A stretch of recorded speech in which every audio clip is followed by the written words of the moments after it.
지난주에 우리는 본문 말씀 가운데서 표면적인 유대인과 그리고 이면적인 유대인이라는 그런 용어를 접했습니다. 이건 뭐냐면 사도 바울께서 보시기에 유대인은 두 부류의 유대인이 있다라고 그렇게 생각을 하고, 한 부류를 표면적 유대인이라고 그러고 한 부류의 유대인들을 이면적 유대인이라고 그렇게 구별을 했습니다. 기억하시는지 모르겠습니다. 육체의 할례를 받았기 때문에 이제 우리는 구원을 받았다라고 주장하는 그런 다수의 유대인들을 보면서 바울 사도께서는 그런 생각을 한 것 같습니다. 이건 아니다. 그건 잘못 생각하고 있는 것이다. 어떤 육체의 일부에다가 흔적을 남기는 그것으로 소위 할례를 행하고, 그리고 그것이 마치 구원받은 자의 어떤 징표처럼 생각하는 유대인들, 이건 잘못된 것이라는 것을 바울 사도께서 지적하시면서 이면적 유대인이라는 이런 표현을 했어요. 이면적 유대인이란 어떤 사람일까요? 유대인들 가운데서 마음의 할례를 받은 자들.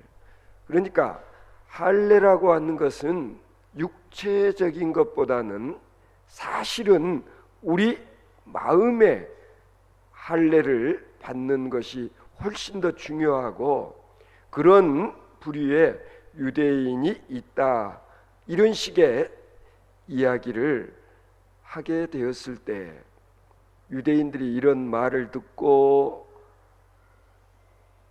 마음들이 어떻겠어요?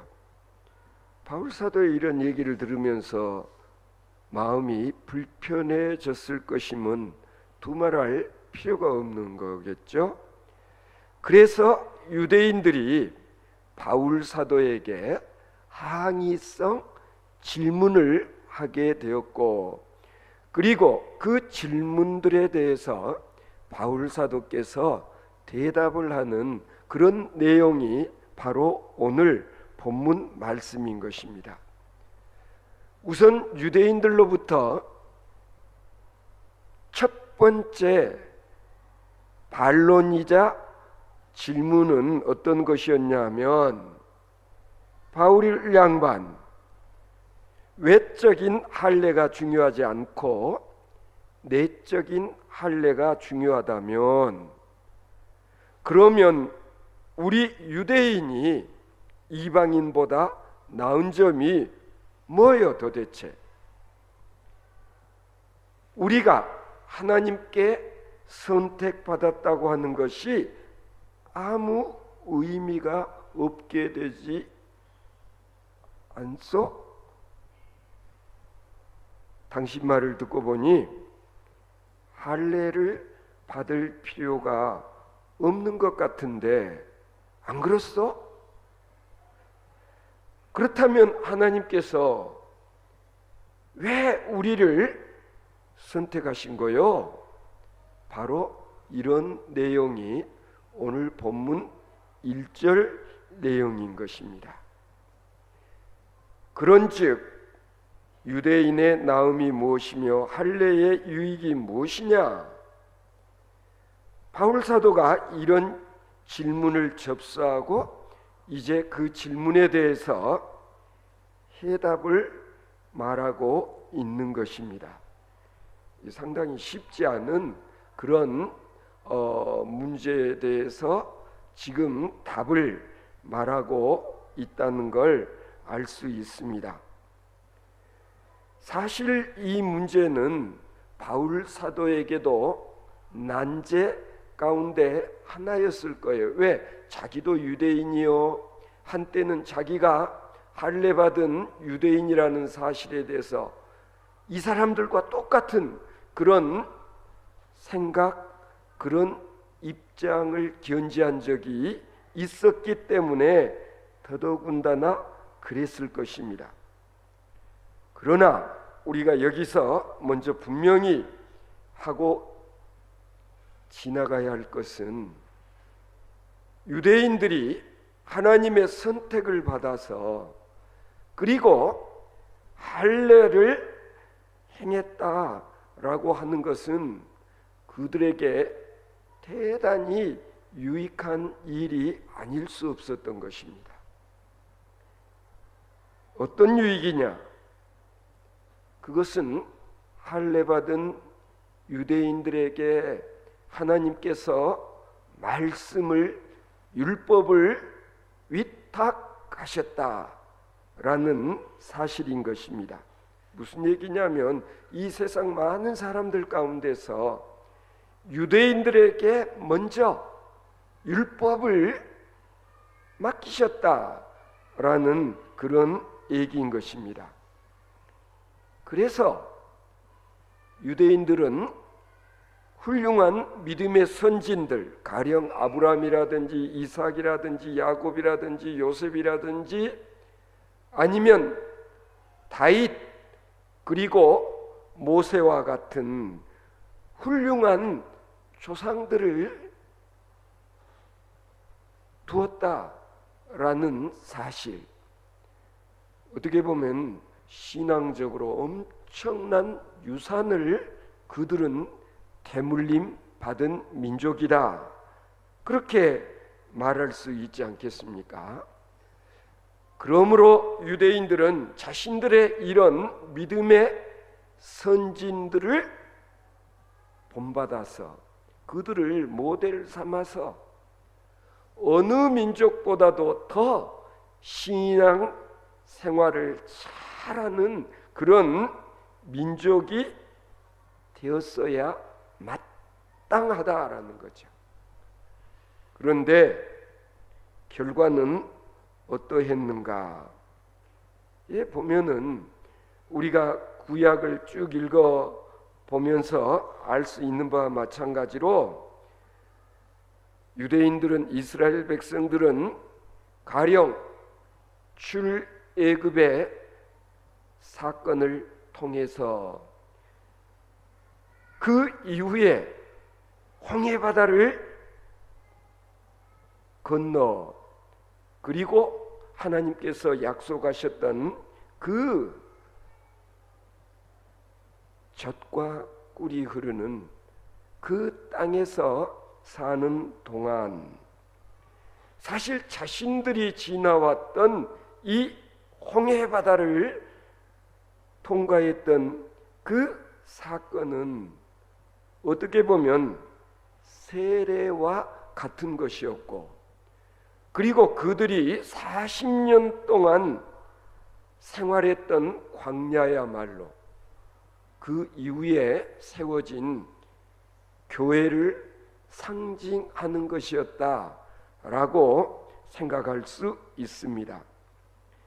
그래서 애굽에서 나와 홍해를 가로질러 그리고 광야를 거쳐 그런 다음 요단강을 건넌 후 가나안 땅에 들어가는 것은 마치 오늘날 우리 기독교인들이 이 세상에서 나와 교회 생활을 하다가 죽음의 강을 건너 하늘나라로 들어가는 하나의 그 순례의 과정을 이해하는데, 이스라엘의 이런 역사가 하나의 좋은 모델이 되어질 수 있을 것입니다.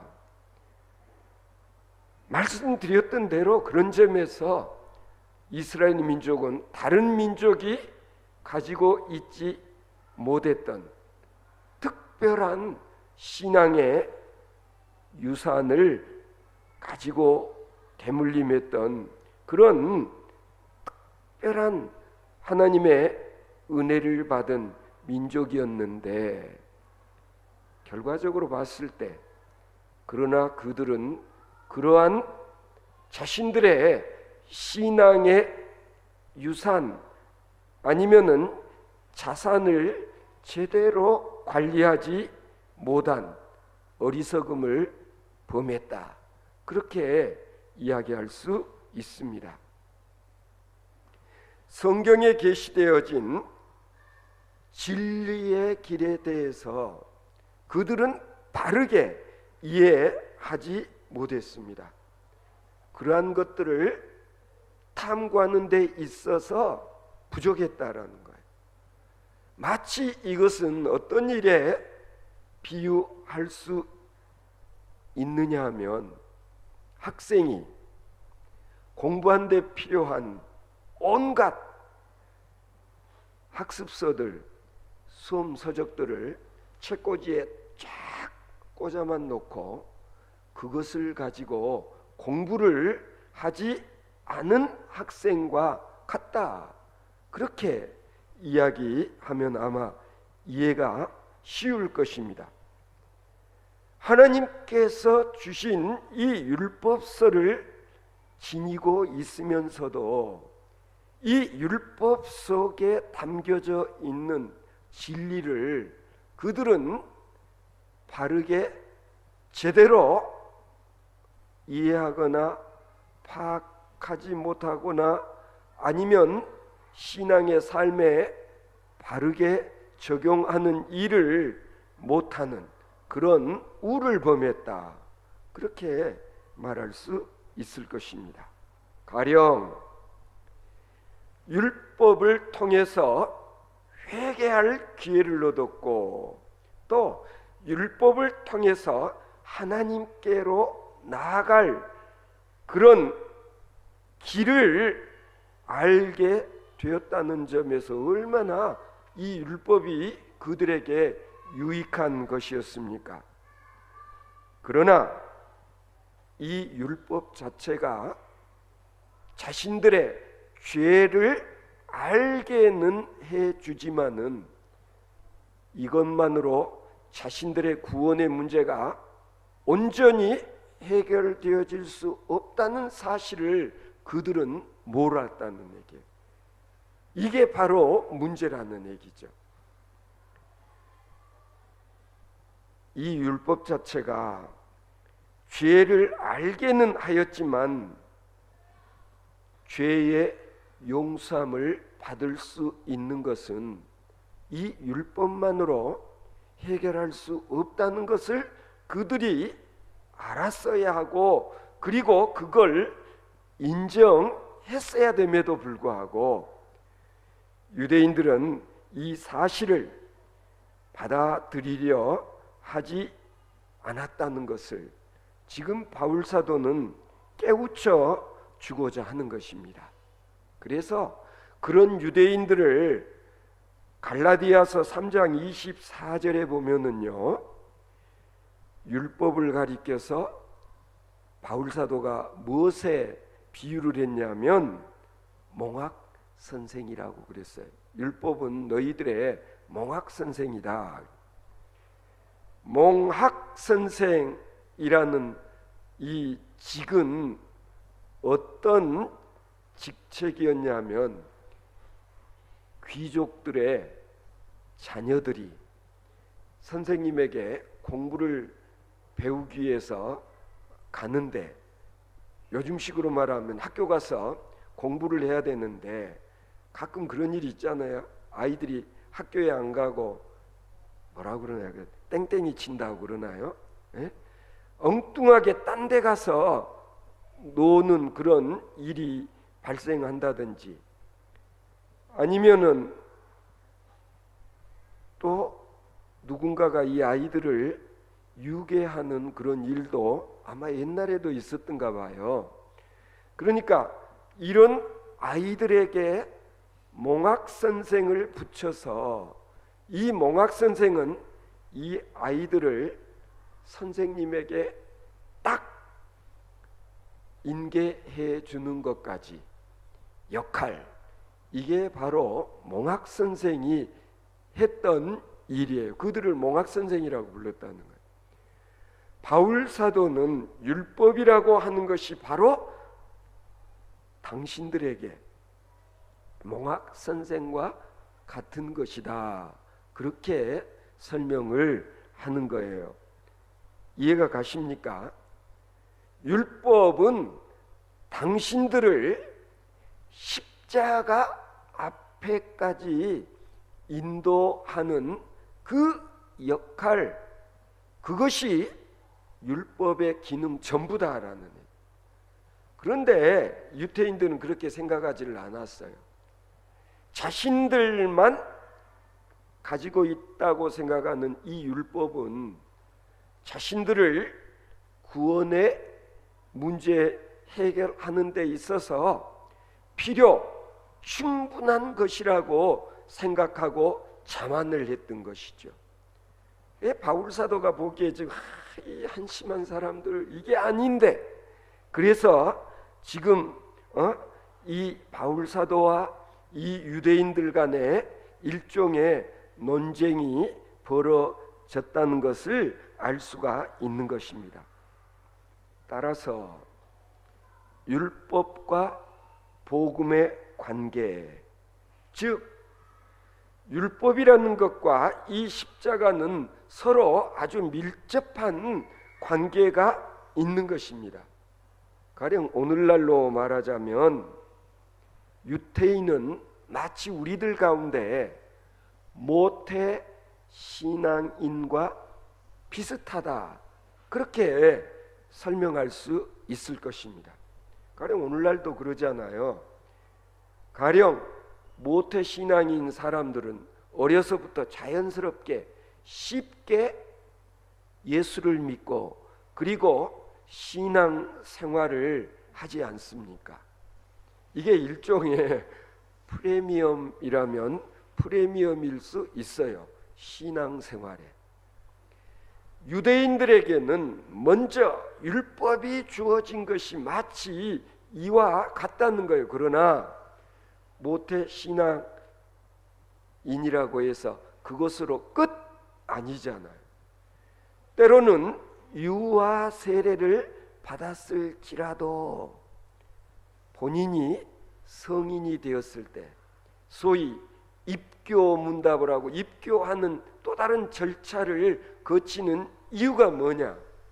그때는 자기 의지가 아니라 부모들의 의지로 세례를 받았으니까 이제 자기가 성인이 된 다음에는 그 세례를 다시 한번 확인하는 과정이 있지 않습니까?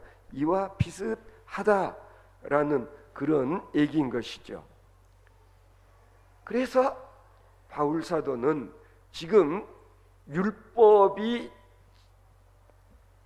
구원을 얻게 하는 온전한 것이라고 믿고 있는 유대인들에게 아니다, 당신들에게 필요한 것은 예수 그리스도 그리고 십자가, 그리고 여러분들이 세례를 받지 않으면 안 된다는 것을 지금 이야기하고 있는 것입니다.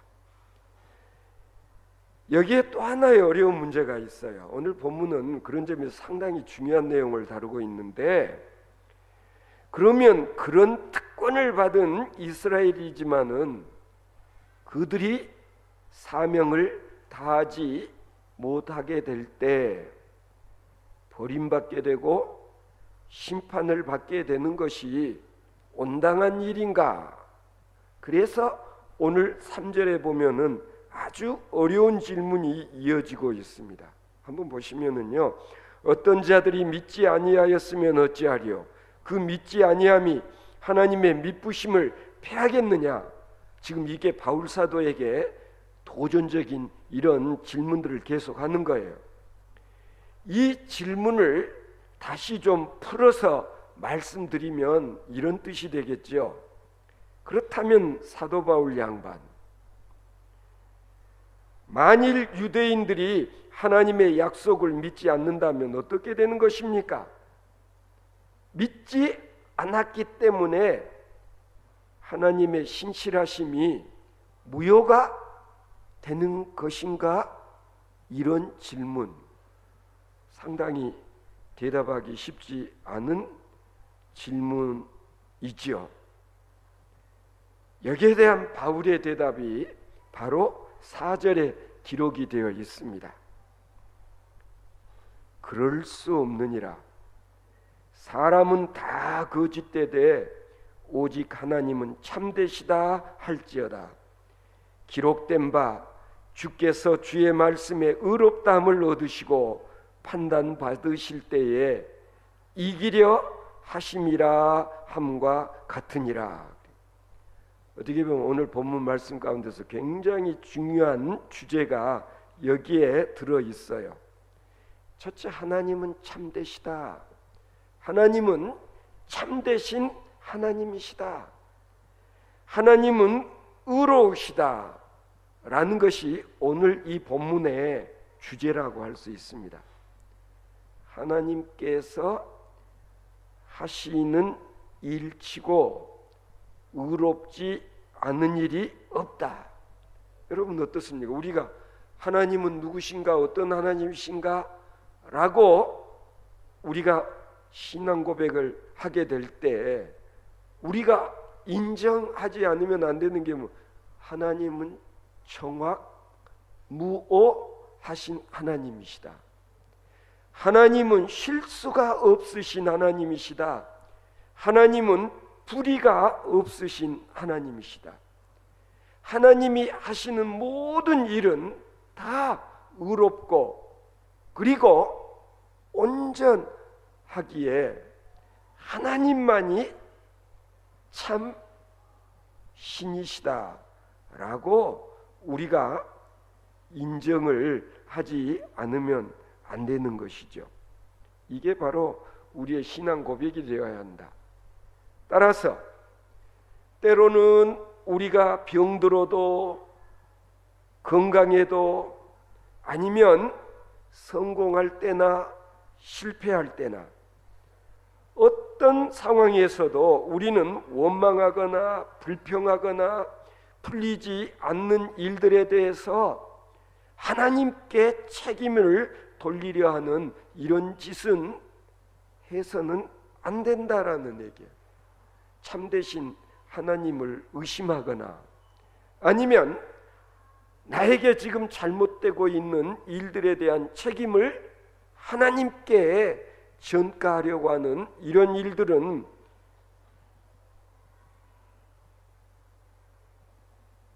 절대로 해서는 안 된다라는 것입니다. 자, 유대인들이 범죄하였을 때 하나님께서 택하신 이 백성들이 하나님이 원하시는 대로 하지 아니하고 때로는 하나님께 반항하고 하나님께 등 돌리고 하지 말라는 일들을 하는 이 범죄로 인하여서 하나님께서 당신이 택하신 이 이스라엘 백성들을 심판하시고 벌을 주시는 일이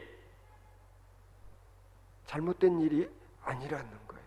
바울 사도가 지금 그걸 강조하고 있는 거예요. 무슨 얘기냐면은요, 제가 새벽기도의 시에도 말씀드렸습니다만 히브리서에 그런 말씀이 있었지 않습니까? 아비인 것은 자식에게 매를 들기 때문에 아버지다. 잘못을 범해도 매를 때리지 않는다면 그때부터는 부모와 자식의 관계, 부자지간의 관계가 아니라는 거예요. 똑같다는 얘기죠. 하나님께서 찜하시고 하나님께서 택하신 이스라엘 백성들이 범죄를 하게 될 때 하나님께서 진노하시고 그들을 벌 주시는 것은 이건 너무나도 당연한 일이다. 왜? 하나님은 의의 하나님이시여 하나님은 공의의 하나님이시기에 그렇다라는. 그래서 가끔 보면 그러잖아요. 그냥 자식이 버르장머리였고 해서는 안 되는 짓들을 해도 내버려두는 부모들, 요즘 이게 문제라는 거 아닙니까? 소위 말해서 인성 교육 부재. 이건 어떻게 보면 부모들이 직무유기한 거예요. 자식을 자식으로 양육하고 있지 않은 그런 행위지 않아요.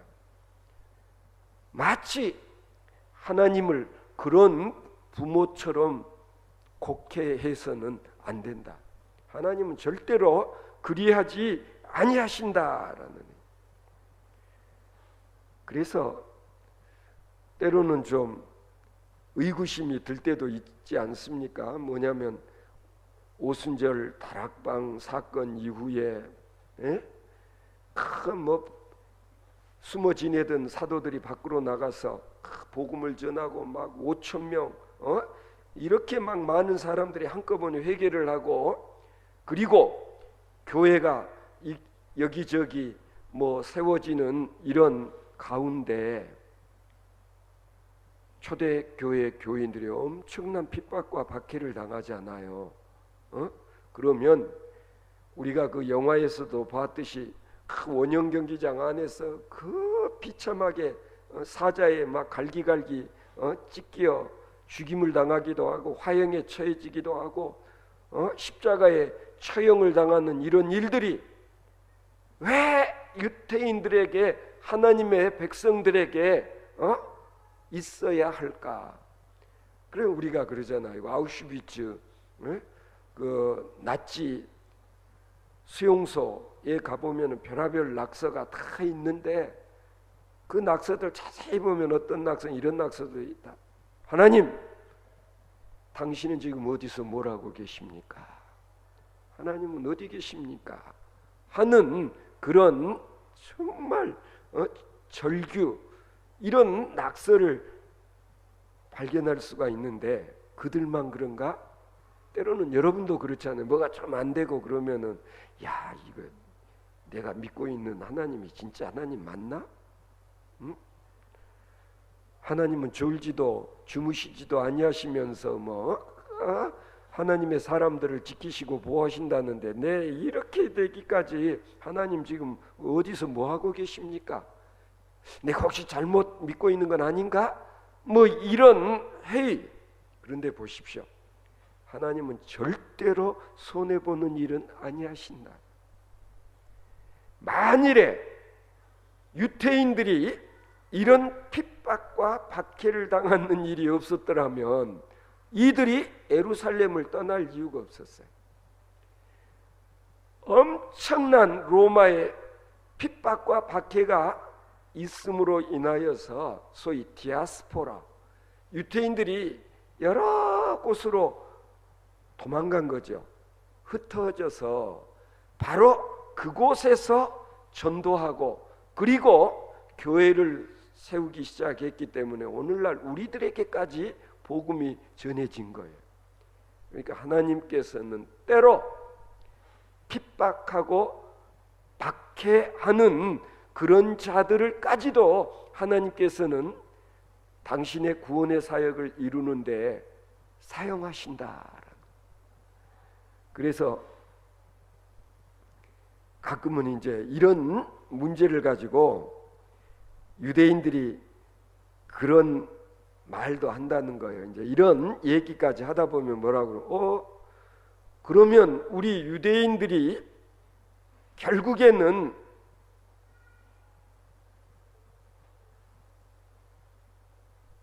이런 핍박을 당해서 기독교가 세계적인 종교가 되었다면 그거 다 우리 공로네? 그런 말도 할 수 있지 않겠습니까? 이제 무슨 얘기냐면은 실은 유대인들이 자기들의 이 현실 속에 안주하고 실은 전도하는 일을 소홀히 했기 때문에, 이건 성서 신학자들 역사가들의 분석이에요. 하나님께서는 그들을 흩으셨다. 만일에 그들에게 핍박과 박해가 주어지지 아니었더라면 기독교는 예루살렘을 중심으로 한 유대인의 기독교 수준에 머물고 말았을 것이다. 사실 그렇지 않습니까? 그래서 비슷한 얘기를 하나 한다면 진돗개가 진돗개인 것은 진도라는 섬에 있었기 때문에, 이 섬에서 먹을 것도 없고 사람들도 먹을 것이 귀한 그런 형편에 뭐 개 밥 제대로 챙겼겠어요? 그러니까 자기들 스스로 생존을 위해서 들로 산으로 다니며 사냥하고, 그러다 보니까 귀가 쫑긋해지고, 그리고 아주 후각도 예민해지고 영리한 오늘날 진돗개가 탄생을 한 거다. 일종의 진화론적인 그런 설명이 좀 맞기는 맞아요. 그렇지 않습니까? 때로는 가난이, 때로는 실패가 어떤 사람들을 위대하게 만드는 동기가 되기도 했다는 걸 우리는 수도 없이 찾아볼 수가 있는 거죠. 그래서 오늘 본문을 쭉 읽어보면은요, 이제 유대인들이 바울 사도하고 말싸움을 하면서 이걸 물고 늘어지는 거예요. 에? 무슨 얘기냐면, 우리 불의가 하나님의 의를 드러나게 하면 무슨 말하리요? 내가 사람의 말하는 대로 말하노니 진노를 내리시는 하나님이 불의하시냐? 라는 질문.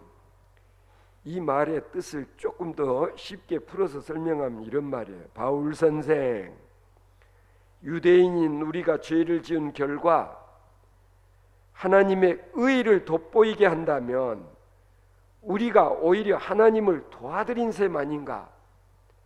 그렇다면 우리는 심판받을 사람들이 아니라 칭찬받을 사람인 것 같은데, 그런 우리를 왜 나무라는 것이냐? 그런 거예요. 대단하잖아요. 이 말싸움 치고는 상당히 지금 잘하고 있는데, 이건 일종의 궤변이다라고 말하지 않을 수가 없는 것입니다. 바울 사도 대답, 결코 그렇지 아니하니라. 만일 그러하면 하나님께서 어찌 세상을 심판하시리요? 우리가 분명히 알아야 되는 것은 뭐냐면은, 하나님의 사랑은 하나님의 진노 가운데 이루어진다, 전달되어진다 라는 걸 아는 일이 중요할 것입니다. 무슨 얘기냐면, 하나님은 이스라엘 백성들을 보시고 때로는 진노하시고 그를 심판하시고 벌하시는 이것을 통해서 하나님의 사랑이 무엇인가를 그들로 하여금 깨닫게 하시는 하나님이시다, 그런 말씀인 거예요. 그러니까 하나님은 어떤 하나님이시냐?